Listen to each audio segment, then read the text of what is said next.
സഹനത്തിന്റെയും സൽപ്രവൃത്തിയുടെയും ദിനങ്ങളായ ഈ നോയമ്പ് കാലത്ത് തിരുസഭ ഇന്ന് നമുക്ക് ധ്യാനിക്കാനായി തന്നിരിക്കുന്ന വേദഭാഗം വിശുദ്ധ മത്തായിയുടെ സുവിശേഷം 7-ാം അധ്യായം 21 മുതൽ 28 വരെയുള്ള തിരുവചനങ്ങളാണ്. ഈ വേദഭാഗത്ത് നമുക്ക് കാണാൻ സാധിക്കും, ആരാണ് യഥാർത്ഥ ശിഷ്യൻ? കർത്താവേ കർത്താവേ എന്ന് വിളിച്ചപേക്ഷിക്കുന്നവനെയല്ല, മറിച്ച് എന്റെ സ്വർഗസ്ഥനായ പിതാവിന്റെ ഇഷ്ടം നിറവേറ്റുന്നവനാണ് എന്റെ യഥാർത്ഥ ശിഷ്യനെന്ന് നമ്മുടെ കർത്താവായ യേശുമിശിഹ നമ്മോട് ആഹ്വാനം ചെയ്യുന്നു.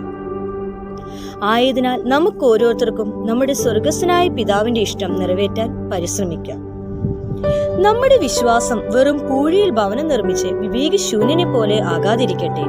എന്തെന്നാൽ കാറ്റും മഴയും അടിക്കുമ്പോൾ പൂഴിയിൽ നിർമ്മിച്ച ഭവനം നിലംപരിശായി പോകുന്നു.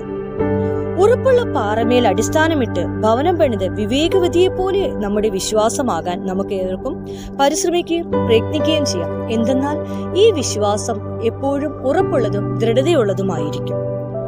ശുദ്ധമുള്ള നോയമ്പ് ജയത്തിന്റെ അടയാളവും ശത്രുവായ ദുഷ്ടനെതിരെ തോൽക്കാത്ത ആയുധവുമാകട്ടെ എന്ന് നമുക്ക് എന്നും പ്രാർത്ഥിക്കുകയും അതിൽ ഉറച്ച് മുൻപോട്ട് നീങ്ങുകയും ചെയ്യാം.